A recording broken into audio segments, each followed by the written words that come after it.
roll. Mindy? This is Mindy Montoya for the record, and this is roll call. Felicia Gonzalez, Present. Colonel Harley Thompson,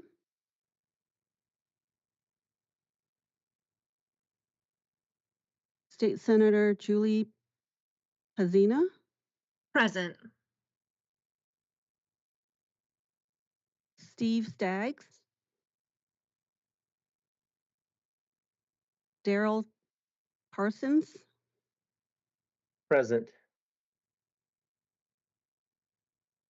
Rachel Stewart, Unknown participant is now joining.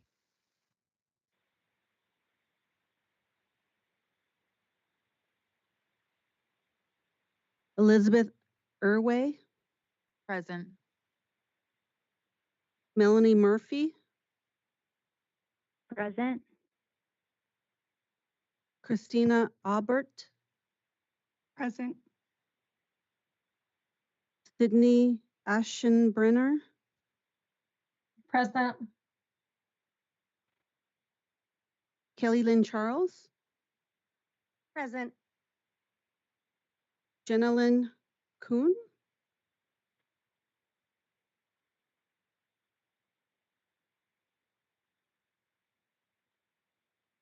Kelly Mae Douglas, Present. Nora Luna, Present. and Mark Resendez. Thank you.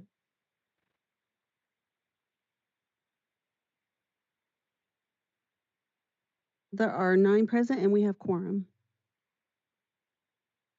Thank you so much. Will everyone please join me in the Pledge of Allegiance? I pledge allegiance to the flag of the United States of America and to the republic for which it stands, one nation, under God, indivisible, with liberty and justice for all.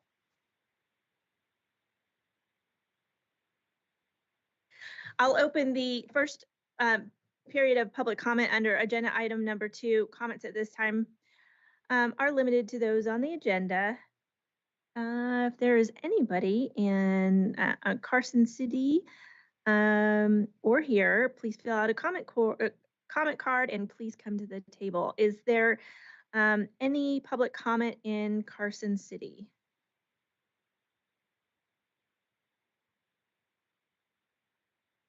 Okay, seeing there's none. There is none in Las Vegas. Is there any online? Okay. I see All right. none online. Thank you.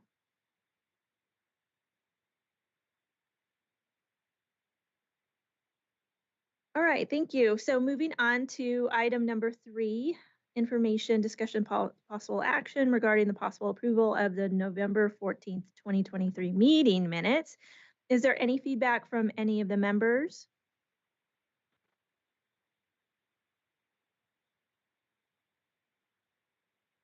All right, hearing none, can I have a motion to approve the minutes? Christina Aubert for the record. I would like to make a motion to approve the meeting minutes. Thank you. May I have a second? Nora Luna, I second. Thank you. Thank you, Nora. All those in favor of, or all those that approve, say aye. Aye. Aye. Aye. Any opposed, say nay. All right, motion carries. Thank you for the approval of those minutes from last year. At this time, first of all, I'd like to welcome everybody to our 2024 meeting. And I especially want to extend a warm welcome to our new members. Colonel Harley Thompson, he could not be here today, but hopefully he'll join us in another meeting soon. I'd like to also say welcome to State Senator Julie Pazina. Thank you for being here. She's online. And also to Gina Lynn Kuhn, Navy Region Southwest Regional School Liaison Officer. I don't believe that she was able to join us either. If she's online, let us know. All right. I'm going to close item number 4. Once again, thank you so much to all the new council members for joining us and being part of this work. And also to all of our current members. I will open up item number 5 to provide an annual business meeting update in my report. As I always begin at the beginning of the meetings, I always like to provide an overview of the purpose of our work. And the purpose of that work is the compact. The compact is to provide consistency across all states, and it was drafted with the intent to avoid conflict with existing state codes where possible. It replaces widely varying state policies that affect transitioning military-connected students and supports uniform treatment for these students as they transfer between school districts and member states.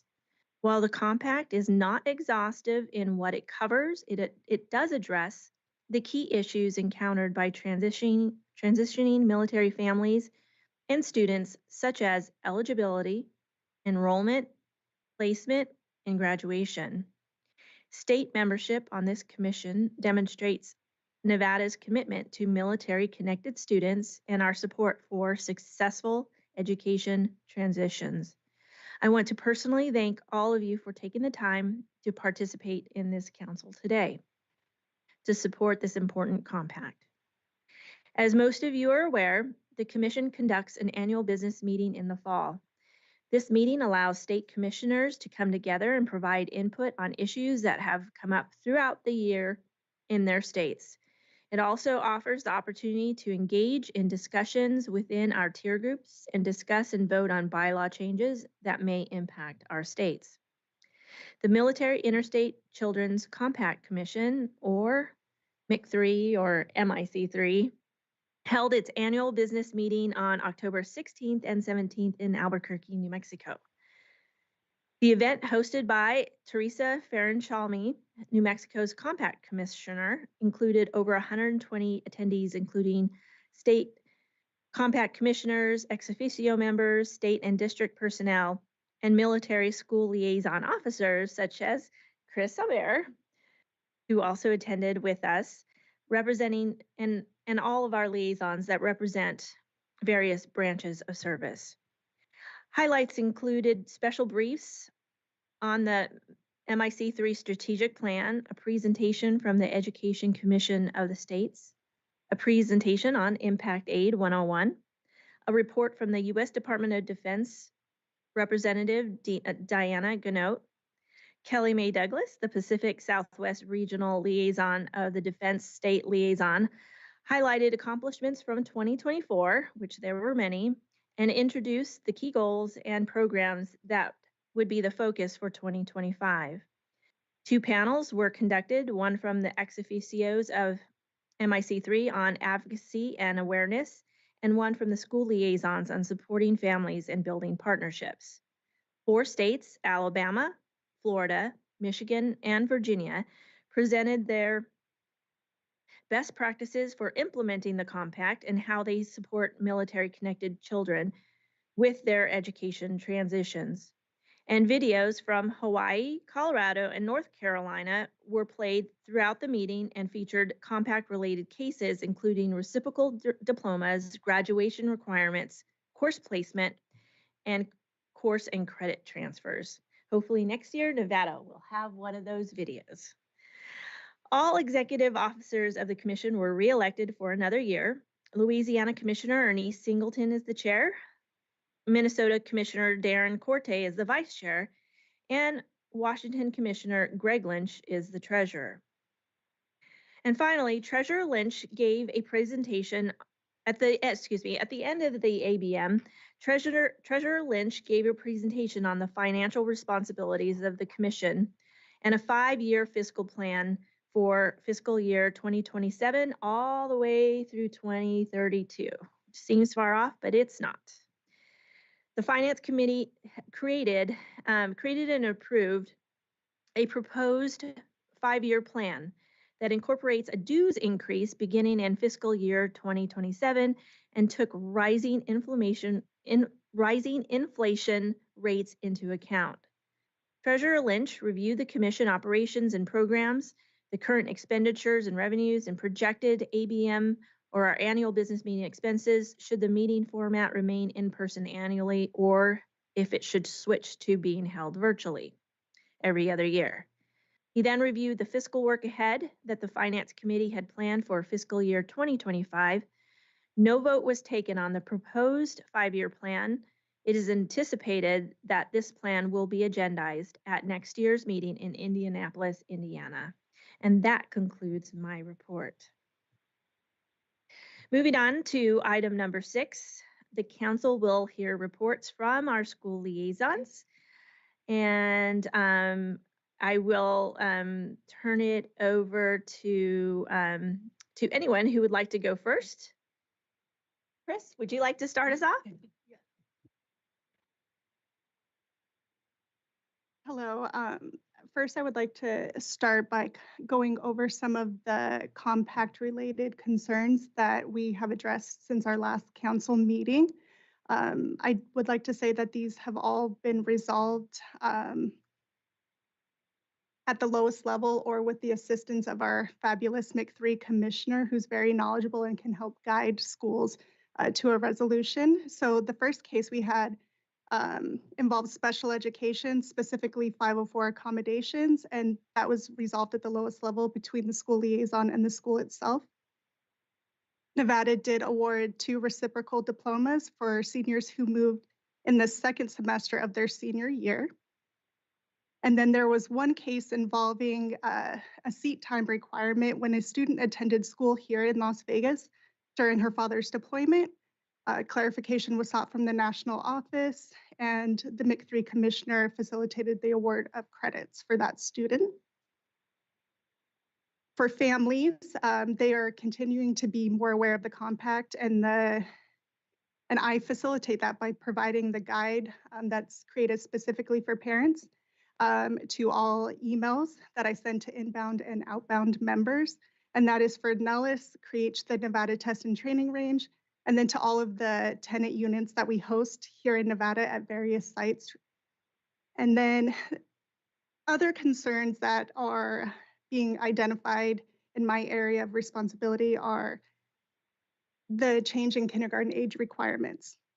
We do have a new requirement that children have to be 5 by August 1st, and the compact and the clarifying advisory opinions require that the students have to be enrolled and have attended school in the sending state to be eligible for coverage under the compact.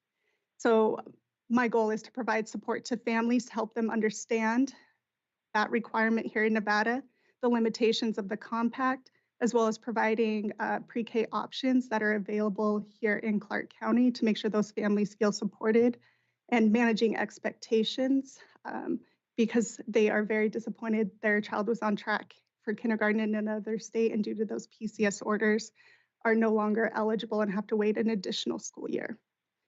That is the report from my area here in Clark County. Thank you so much. So are there any questions out there that anybody has regarding this report, specifically around kindergarten eligibility related to the compact?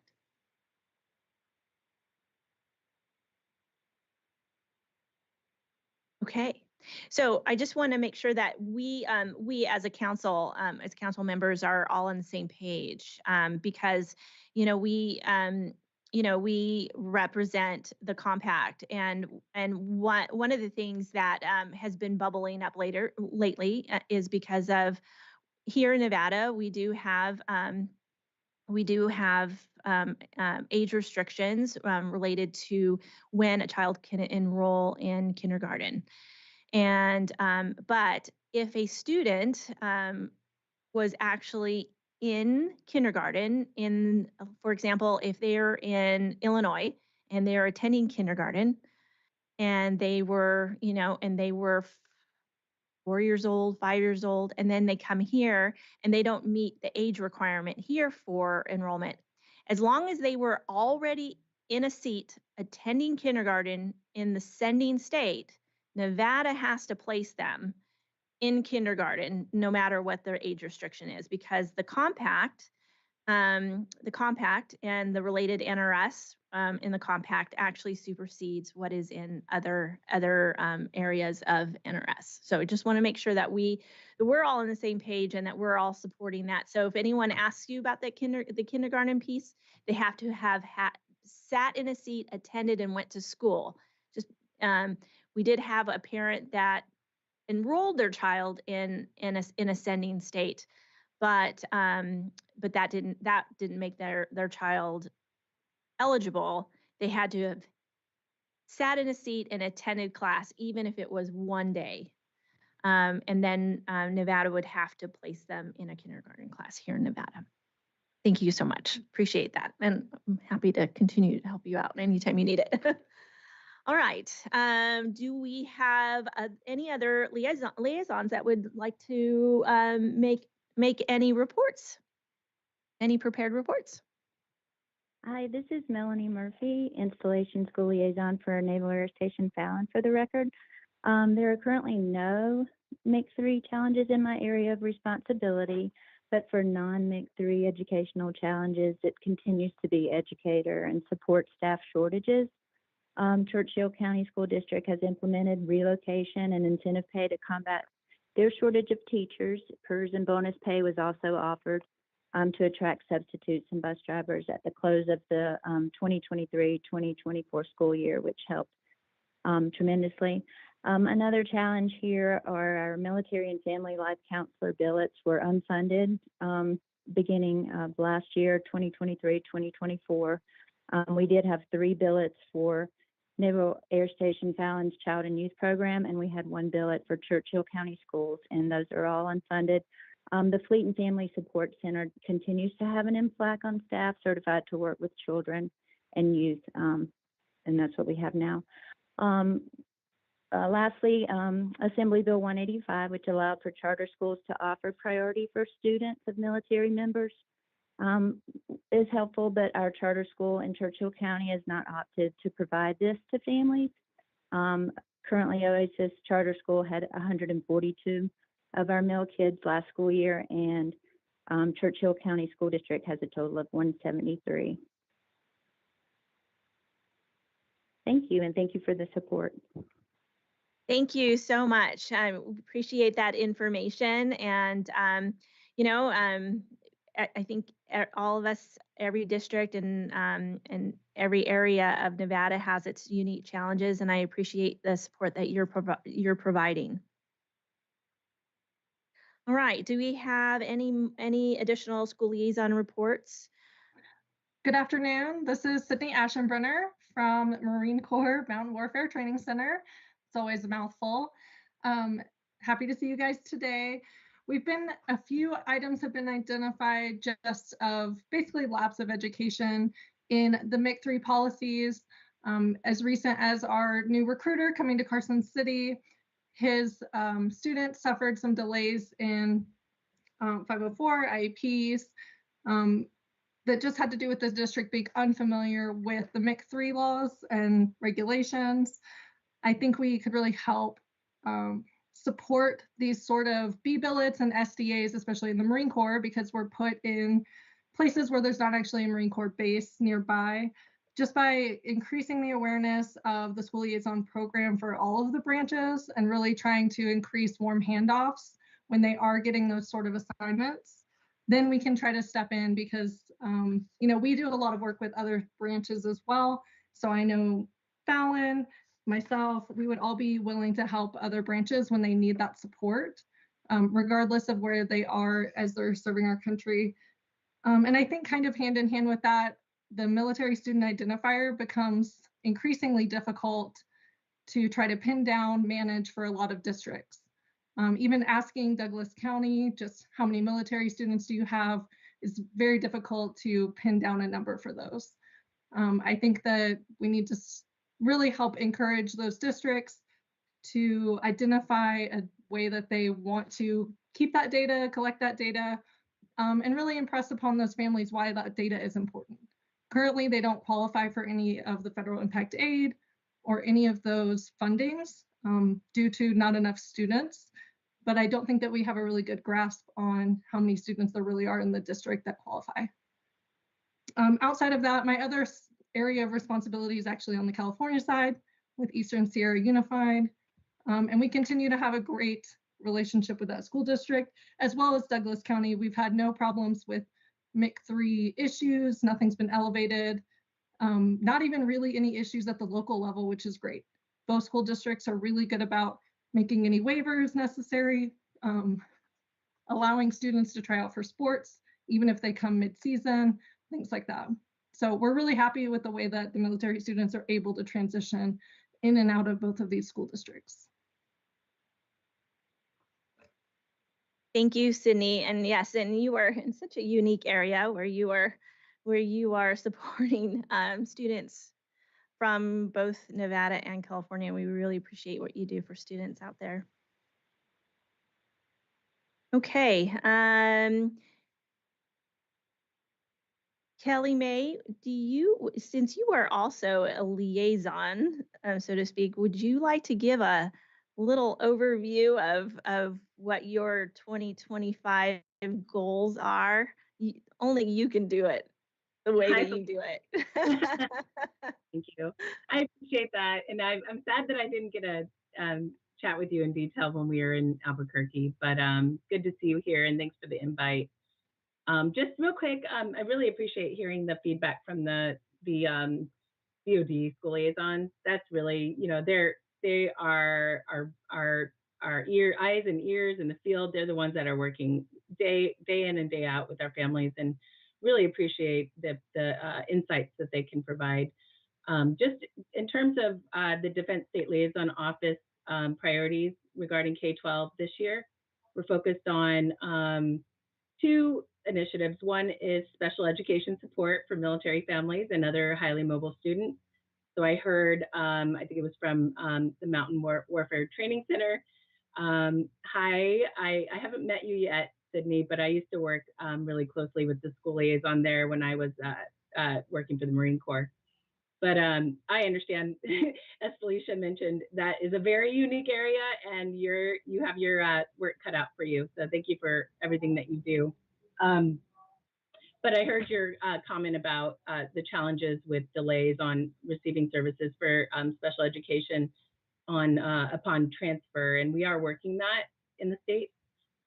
It's the second year we've been working it, so we're still kind of moving slowly, rolling it out to the state, but I definitely would welcome any feedback from this commission and from the school liaison on whether it's something that you feel we should pursue in Nevada.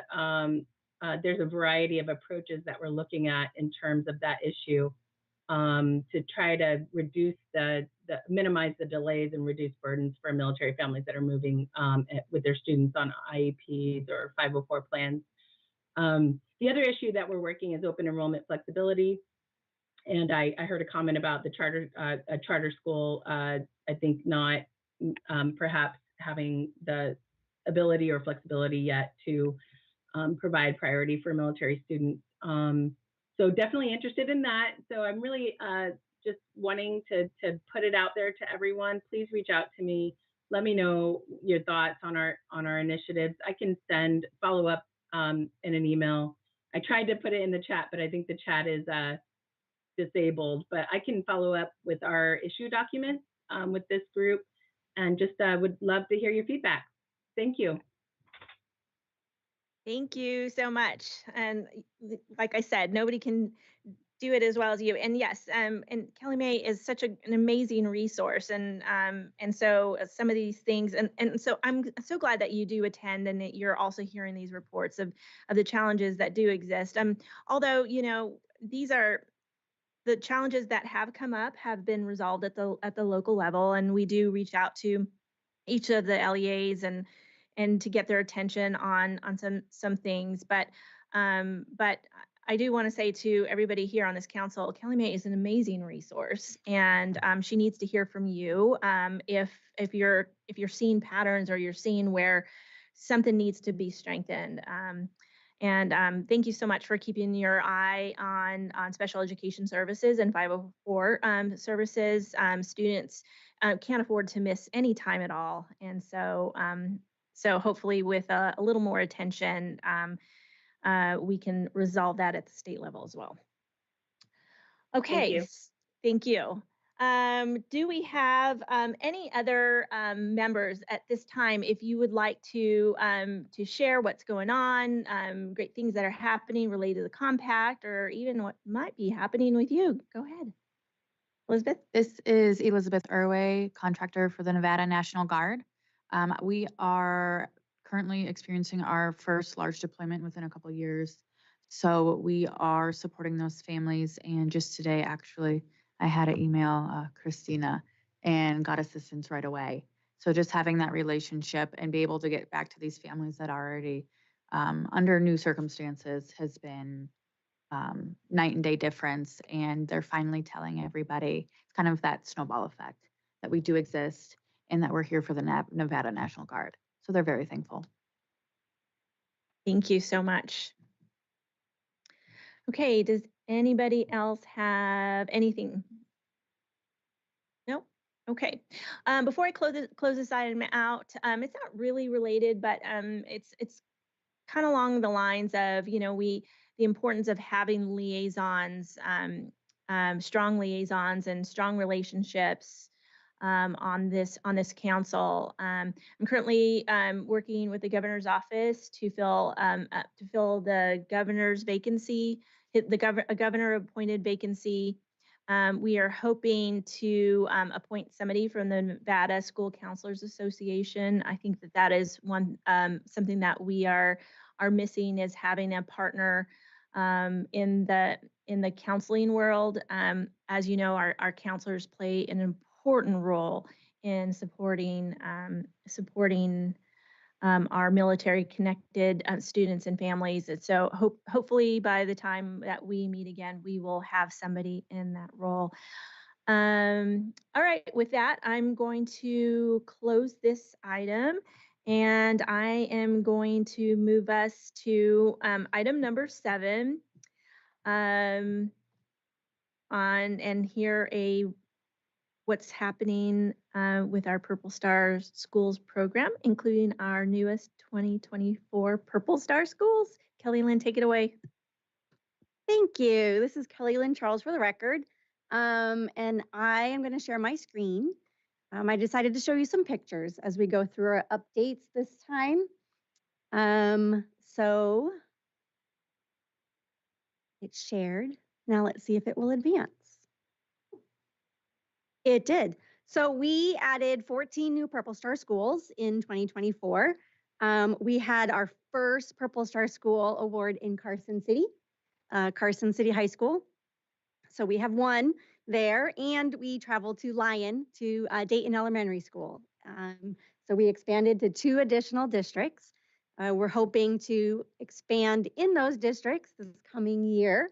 And so that was really, it was really amazing. We had representatives from the military branches join us so that they could make contacts at the school and meet the children and the principals. You can see in the photos, Elizabeth and Christina joined us as well as we traveled from school to school to school in a mad rush,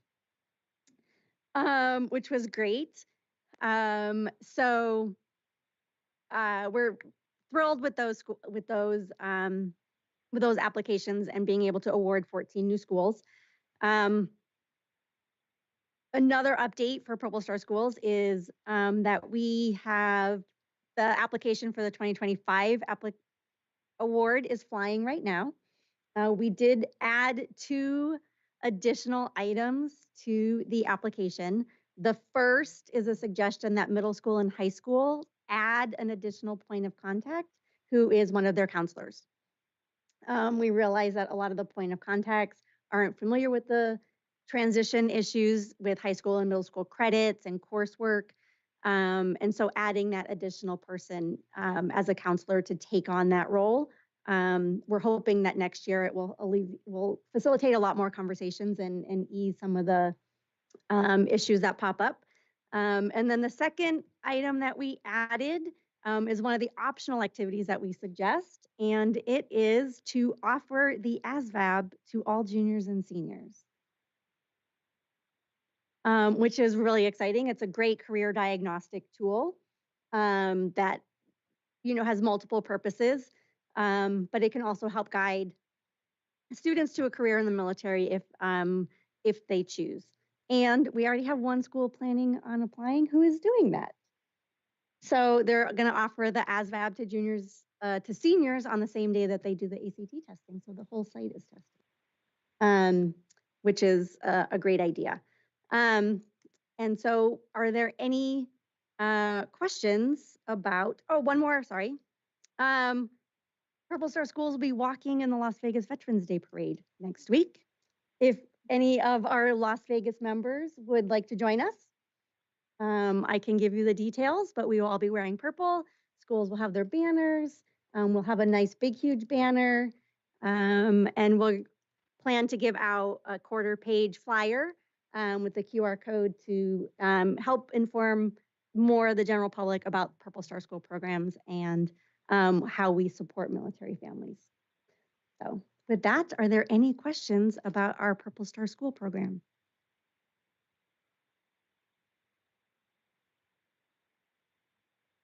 Thank you, Kelly Lynn. I really appreciate that. And I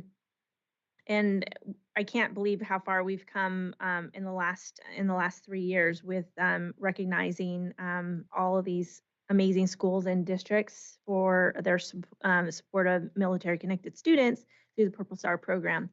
I have to say that in the very beginning, when this was still so new, we would show up to a school, they might assemble a few people, and we'd hand them a certificate and a banner, and we'd take a picture. And then it is evolved into something quite amazing now. I mean, they have bands playing, they have cheerleaders, they have people singing, they have the color guard, they have formal ceremonies, they have whole school ceremonies, they have it in the morning, they have it during the day. Like it has become such a tremendous thing to celebrate. And I want to say thank you for all of your work that you've done to make this all happen. You are like the best coordinator behind the scenes, and you make it so nice for myself, for our liaisons, and for Superintendent Ebert to show up to these celebrations. And so my suggestion moving forward is now, especially now that these have become so big, is the next round of designations. Everyone on the council is invited so that we can all show together to also, you've got to see this. You got to see it. I mean, it just keeps evolving from where we were doing small presentations in a library. Now these are whole school gymnasiums or outside, because you need the room for every single student in the school to celebrate. So it's because of everybody's collective hard work and dedication and focus on what's right for students, especially our military connected students, that this has become a huge thing in Nevada and in other states across the United States. So thank you. Absolutely. It is my pleasure. And it has evolved even to this past April, when we were awarding, where we needed Kleenex and we were passing Kleenex down because they become such an emotional part of the school community when they're speaking and the children are singing, and it's amazing. Okay, I'm going to close that item number 7 and open up item number 8. The council will hear an update on the Nevada State MIC3 2024 goals and revise or develop goals for 2025. Kelly Lynn, you can take this one as well. Absolutely. Thank you. So I'm excited to share, Kelly Lynn Charles for the record, our updates to our goals. And once again, I decided to make it a little more lively and show photos as we met our goals this year, because you can see they're just so happy and cheerful. So as a reminder, we had two sets of goals: cultural goals, which are those that we hold deeply and dear, that everybody can be a part of. And then we have structural goals, and those are the technical goals that need some changing in order to implement. So one of our short-term goals was to have a media campaign. And so we went big this year. We had a video that went out on all of our social media platforms with various military installation and school liaison officers and members of our active duty personnel and teachers and principals, wishing all of Nevada's children a happy month of the military child. And we were very fortunate that we also turned the Las Vegas welcome sign purple for the last couple of weeks of April. And so that was great. They were telling us, oh, you're going to get to flip a switch. We'll post something on that it's Military Child Month. And we arrive, and it's that huge stop sign or street sign that proclaimed that it's Month of the Military Child, which at the Las Vegas welcome sign, I don't know if you know how many visitors visit that daily, but that is a lot of people from out of state visiting and seeing that Nevada is honoring military children with purple lights.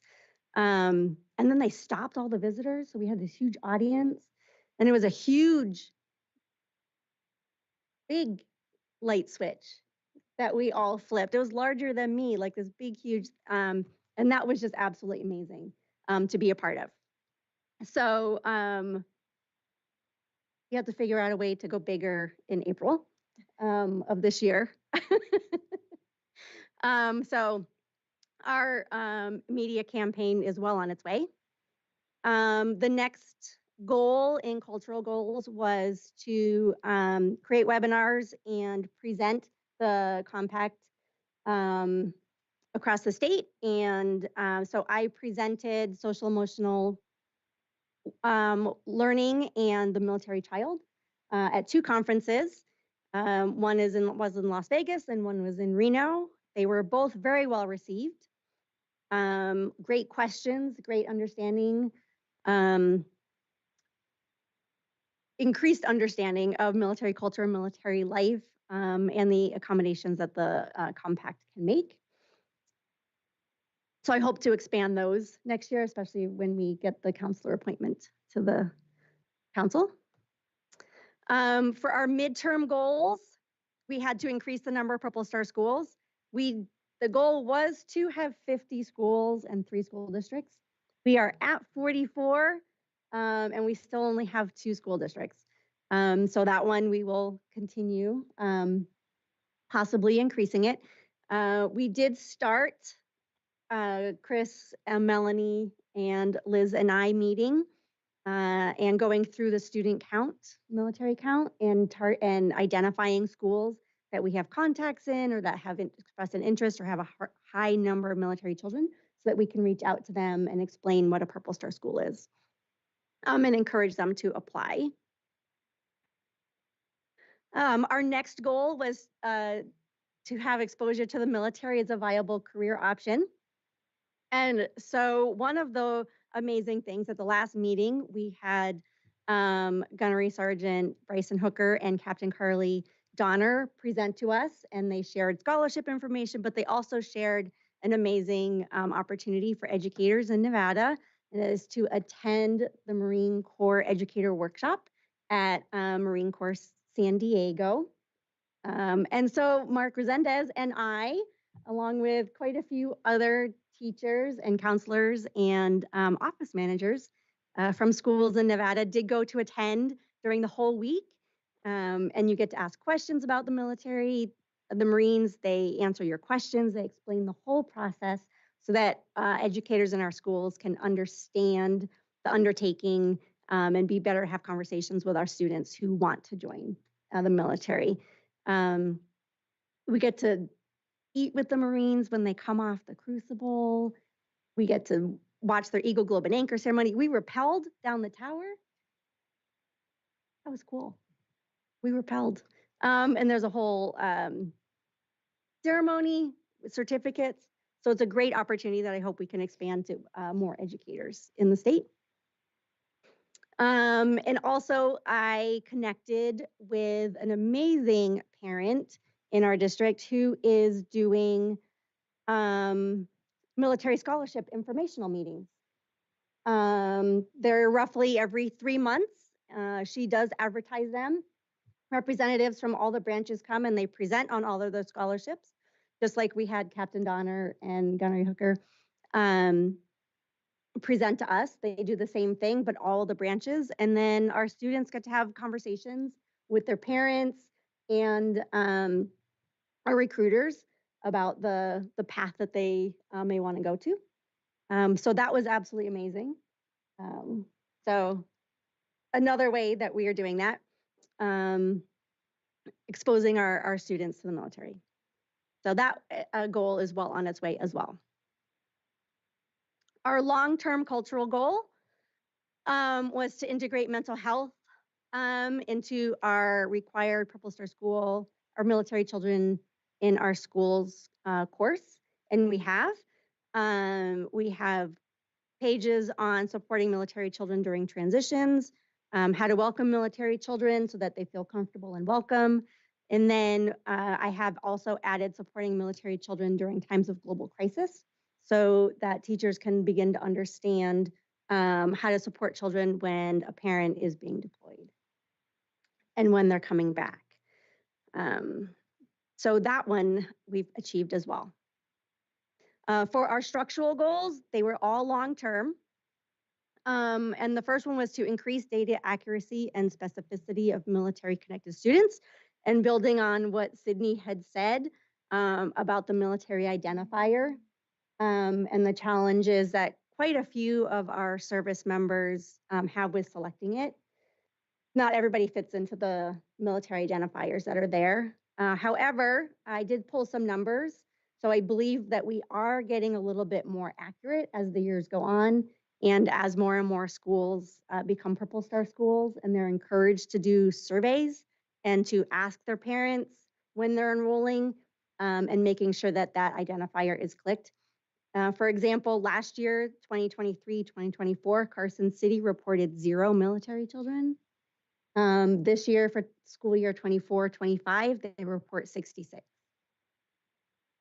Last year, Douglas, 23-24, reported 30 military children. This year, they report 53. So, and that's a trend in a lot of the other districts. So it does seem like we're getting a little bit more accurate the more exposure our schools get to Purple Star schools. And then the last one was to assist districts on impact aid applications. And this is the one that is still under construction. This one is still an ongoing research and building those connections in order to help them. So, are there any questions on last year's goals? Hi, this is Sydney. Not a question, but I love seeing the military student identifier improvements. I think that's really helpful. Thank you. It is, in part of my presentations, we, when I do the trainings and in the course, I specify like there's 3 reasons, right? One is for accountability. So because we do track certain grades and certain subjects and graduation rates for military children as part of a federal requirement. So we need to know who they are. Culture, climate, being welcoming and supporting the children during transitions and deployments and things like that. But then the third reason is money, right? If they're not being reported, then we're missing out on that impact aid, those impact aid dollars. So hopefully that's getting across. Are there any other questions or comments?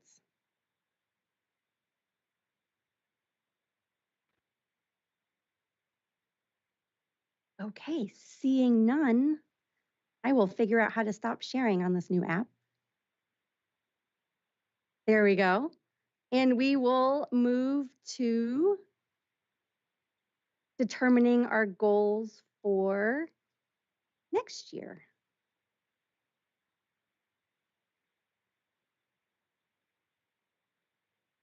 And again, I will figure out how to share on this new app. There we go. And we'll cross our fingers. I'm 2 for 2. Okay, so I will take ideas for some short-term goals.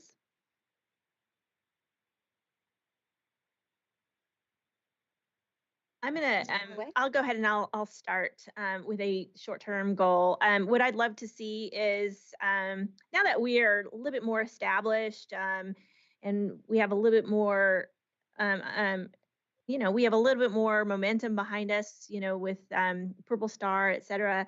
I'd love to, I'd love to see if we could do presentations to school boards. So along with the council representative from each of the districts and the school liaisons to do a presentation on what the compact is and Purple Star schools. I love that idea. And it stopped sharing, so we're going to try again. Or you can just It won't share it. all right. So that's one idea.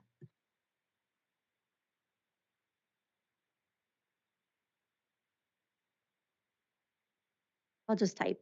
Yeah. Okay. Oop.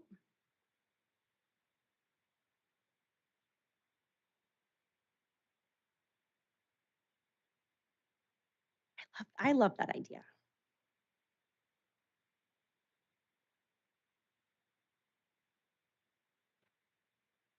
Any others? All right, I have one more. So as I mentioned earlier, that, one of the goals is to see if we can get somebody from the Nevada School Board, the Nevada School Counseling Association on this council.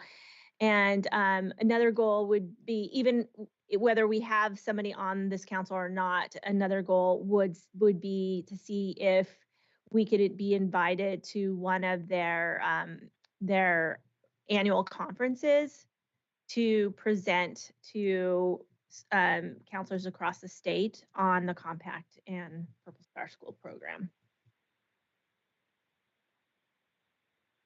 So similar to the other one, but to a different entity, different group. Okay. Any other? Looking for some cultural goals, how we build or continue to build on our community. I can go. This is Elizabeth Irway with the Nevada National Guard. So I am often invited to briefings.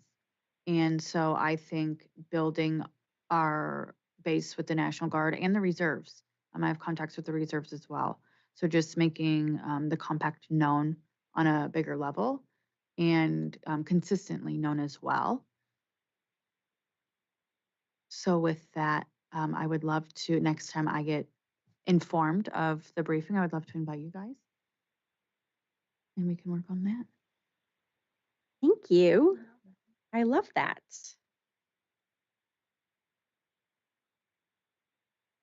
Any other thoughts? Is there a number for Purple Star schools we should aim for April? I want to see 60. I think it's doable because I had a few schools fall short just because they weren't completely sure on all the information necessary. They couldn't make the meetings. And so I think contacting them, really starting tomorrow is very doable. Okay, we will go big.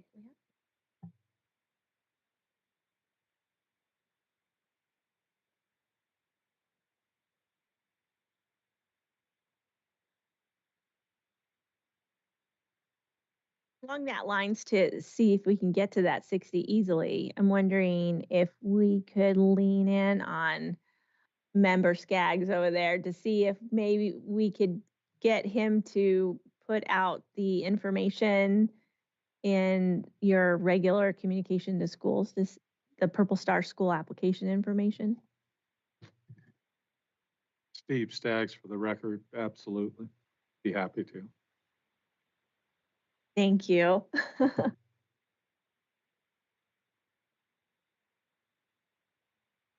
Okay, are there any structural goals? Would we like to continue our structural goals from last year, which were the impact aid support and military student count and identifier?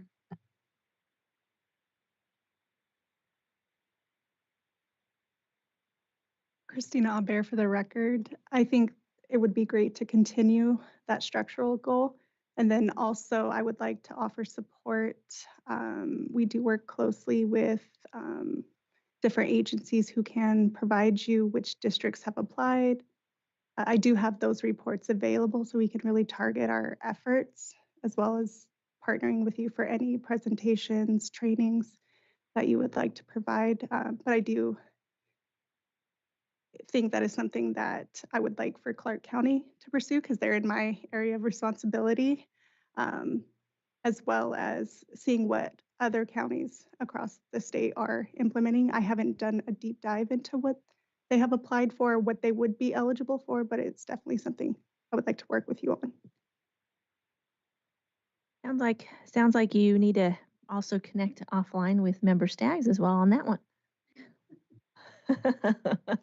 we're just pulling you into this or we're loading you up today.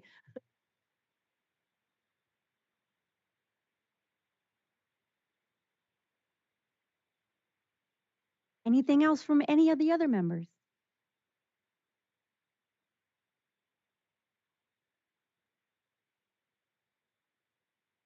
Okay, thank you so much. All right, thank you so much, Kelly Lynn. Appreciate that and appreciate the participation from everybody on this, on our goals. We've achieved so much, and we still have more to achieve on behalf of our students. All right, I will close item number 8. Open it up to item 9, future agenda items. This is an opportunity for any of our members to request any thing for our future agenda. Any takers? All right, and as we always do before we put out our agenda, we always ask if you have anything. You know, we meet once a year or so we have plenty of time to find some items for our agendas. And if anything bubbles up or anything after the legislative session, the upcoming legislative session, we can add more items to our future agenda. Okay, closing that item, open it up to item number 10, public comment number 2. I'll open up this item. Is there any public comment in the north or online?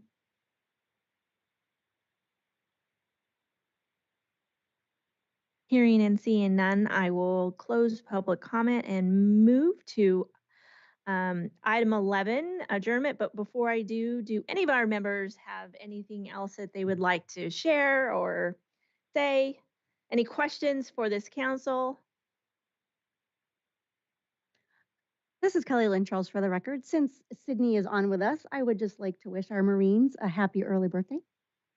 Oh, happy birthday. Thank you. We appreciate it. All right. Well, hearing and seeing and no other comments or feedback or questions, I will adjourn our meeting. We are adjourned at 2:56 p.m. Thank you, everybody, and have a wonderful election day. And if you haven't, go out and vote. Bye, everyone. Bye. Thank you.